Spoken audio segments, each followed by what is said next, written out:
Apa kamu pernah menjalin hubungan split bill? Apa rasanya enak Enak, untuk merayakan kepulanganmu dari Amerika? terima kasih. Stella, hubungan kita sudah lama. Sudah saatnya kita membahas pernikahan. Pelayan tagihannya? Tunggu, Stella. Ayo kita hitung dulu. Masing-masing kita pesan satu porsi nasi. Kalau dibagi per orang 20.000. Sedangkan makanan ini aku cuma makan sepertiganya. Jadi bagianku 30. Apa kita harus split bill seperti ini? Kita semua melakukannya di New York. Kenapa di kamar ini tambah gak nyaman sih? Mana AC-nya berisik? Gimana aku bisa istirahat? Gimana kalau kita beli AC baru? Ini, Kalau mau udara segar buka aja jendela. suhu berubah-ubah itu gak nyaman. Ya enak ngabisin uang. Stella, ayo kita bagi dua harga AC-nya. Kamu lihat kan aku jarang di rumah. Untuk tagihan listriknya aku akan bayar 1/3. Terus biaya pemasangannya. Sudahlah. Kamu gak perlu membayarnya. Hehe. Oh ya Stella, besok aku ada perjalanan bisnis, bisa nggak kamu mengantarku? Oke. Sudah waktunya makasih ya, kita makan dulu ya. Boleh? Tapi kali ini kamu gak akan kayak sebelumnya kan buat split bill? Emangnya kenapa? Bukannya itu adil? Kayak yang kamu bilang, emang kamu ngasih ongkos buat beli bensin untuk mengantarmu ke sini? Atau kamu masih mau split bill? Bukannya itu cuma perjalanan, kenapa kamu cerewet banget sih? Oh, sekarang kamu bilang aku cerewet karena aku minta split bill padamu? Iya, aku bayar. Oke, sekarang semua yang pernah aku kasih. Baju, sepatu, HP. Sekarang kembalikan semua uangnya padaku. Tunggu, kita akan jadi keluarga, kenapa kamu pelit banget? Sekarang kita buat makan aja. Kamu pasti bakal menghitung berapa butir nasi yang sudah aku makan. Membuat keluarga. Sebelumnya kita bahas pernikahan aja. Kamu mau split bill denganku. Pernikahan ini tidak bisa dilanjut. Stella, kita masih bisa mendiskusikannya. Lepaskan. Melihatmu aja bikin aku kesal.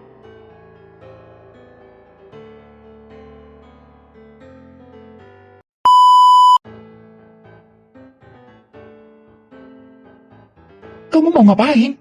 Pak Anton itu presidir di Grup Gunawan. Gak ada salahnya menemuinya dengan membawa buah. Tunggu, tapi itu terlalu...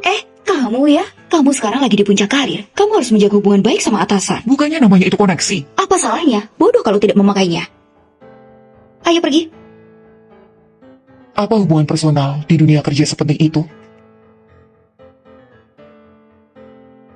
Pak Anton? Wah, kalian datang. Ayo, masuklah. Pak Anton, awalnya kami mau mengunjungimu di rumahmu. Tiba-tiba saya dengar Anda lagi sakit. Reza jadi sangat khawatir. Jadi dia langsung mengajak saya ke sini. Setelah melihat Anda baik-baik saja, kami jadi lega. Aku sering dengar kalau Reza punya istri yang cantik, pintar, dan berbakat. Aku akhirnya bisa melihatnya hari ini. Kamu benar-benar beruntung ya. Iya. Aku ingat, kamu bisa memancing ya. Tapi saya... Tentu saja, Pak.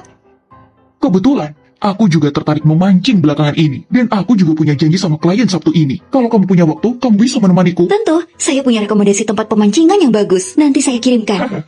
Oke. Pak Anton, kenapa Anda tidak makan malam di rumah kami setelah Anda keluar dari rumah sakit? Iya, Jadi benar. kita bisa ngobrol soal pengalaman memancing. Oke. Kalau begitu, Pak Anton, kami pergi dulu. Dan buah ini, silakan dimakan, ya? Oh, oke. Terima kasih perhatiannya. Nggak apa-apa. Gak apa-apa, Pak. Kalau Kami begitu, pergi selamat dulu ya, Pak. beristirahat ya. Ya, hati-hati. Ini, silakan. Kalian memasakmu juga sangat bagus. Reza yang memberitahuku makanan yang Anda suka. Semoga ini cocok. Lumayan. Reza, belakangan ini posisi manajer perusahaan sedang kosong. Kalau kamu yang menjadi manajer, bagaimana menurutmu? Saya? Dia ini sangat menyukai perusahaannya. Selama Pak Anton berbicara, dia pasti akan bekerja keras. Iya kan? Iya, benar. Reza, katakan yang sebenarnya. Kemampuan memancingku dengan Pak Hasan, siapa yang lebih baik? Itu... Pak Anton, Reza pernah bilang padaku kalau Anda itu pemancing yang sangat handal. Dan Anda dapat ikan yang besar. Tapi Pak Hasan hari ini juga mendapat ikan yang besar. Jadi menurut kami, kemampuan kalian berdua itu seimbang. Anton, anak buahmu ini hebat. Serahkan aja proyek kali ini padanya. Aku tidak merasa khawatir. Pak Hasan punya harapan yang tinggi padamu. Jadi, jangan kecewakan aku. Manajer, Yeay! Pak Anton, Pak Hasan, saya akan berusaha yang terbaik untuk menyelesaikan proyek ini. Iya ya.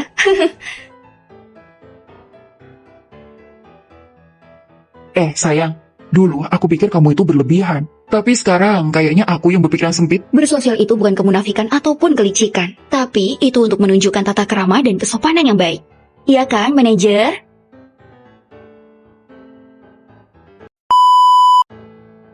menurutmu apa ini bagus?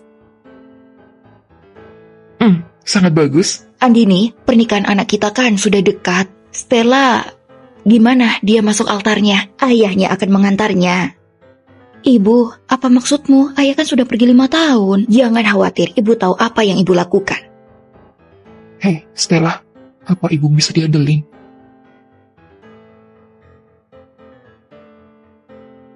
Stella, bukannya ibu mau bilang semuanya sudah diatur? Kita sudah hampir masuk altar. Di mana dia?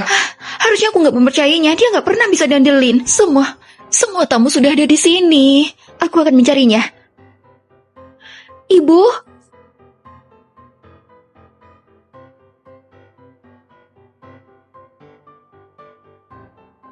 Ayah?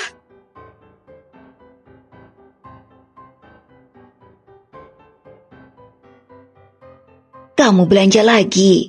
Kenapa kamu nggak beli di toko langsung? Selalu beli online. Hai, kalau aku ke tokonya langsung, ada banyak orang. Aku jadi malu. Lihat anak kita. Dia juga sering beli di toko online. Anak muda kan pintar kalau beli sesuatu. Bahkan ini lebih bagus daripada di toko langsung. Tunggu hari di mana Stella menikah. Aku akan menuntunnya dengan memakai jas ini. Aku nggak mau sampai mempermalukan putriku. Meskipun kamu orang tua, kamu bisa mengikuti tren. Lihatlah. Apa cocok? Cocok.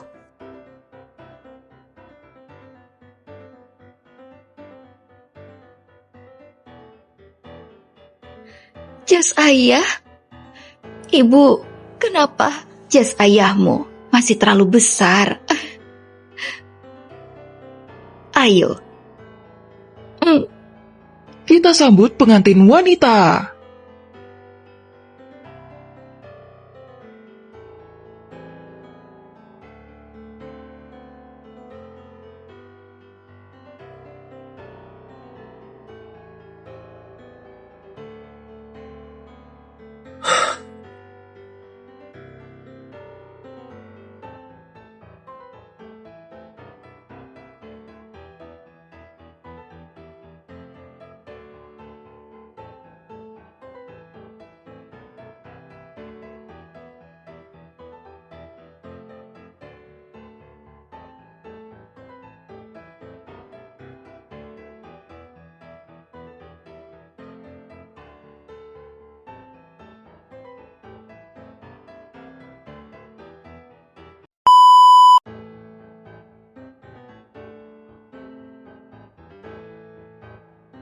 Ayo kita pergi melihatnya. Stella, kamu gak apa-apa? Siapa kamu? Ini bukan urusanmu. Keluar! Siapa dia? Teman kuliahku. Maggie, ayo pergi. Aku sudah pesan tempat di perpustakaan. Aku gak belajar. Pacarku dan aku akan segera menikah. Maggie, sebagai wanita kita juga harus meningkatkan kualitas kita. Jadi, astaga, aku gak mau berdebat. Kita tujuannya berbeda. Maggie.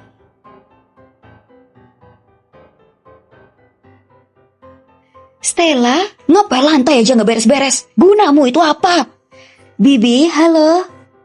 Kaos kakiku ini udah 3 hari. Kenapa nggak kamu cuci? Ada teman lamaku, nanti aku cuci. Aku nggak peduli. Cuci sekarang juga. Stella, makasih ya. Ayo, sini, duduklah. Oke. Aigu, cucuku, kamu lapar ya? Sini, nenek suapin. Ibu, dia masih terlalu kecil buat makan itu langsung. Beberapa hari yang lalu dia habis diare setelah kamu ngasih dia makan sembarangan. Aku bikinin susu dulu, munafik. Dulu waktu aku ngerawat bayi, gak ada aturan ribet kayak gini. Ibu, aku itu cuma menjaga anakku. Dan dia kan juga cucumu. Kamu gak bisa dong mengabaikan dedikasiku untuk keluarga ini. Anda memberinya makanan padat padahal seharusnya susu formula. Makanya perutnya gak nyaman, malah bikin ngeluarin uang ke rumah sakit. Punya uang gak masalah, sedangkan dia gak punya penghasilan. Dia gak punya penghasilan karena dia gak punya kesempatan buat bekerja. Selama dia mau, dia bisa datang ke perusahaanku kapan saja. Stella, kamu...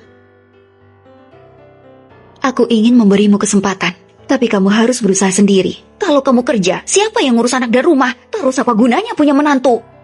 Aku mengerti sekarang, wanita yang terlalu mengandalkan orang lain tidak akan berakhir dengan baik. Bahkan jadi ibu pun gak berhak memberikan yang terbaik buat anaknya. Stella, kamu harus membantuku. Aku bisa lakukan apa saja. Aku akan menghargai kesempatan itu.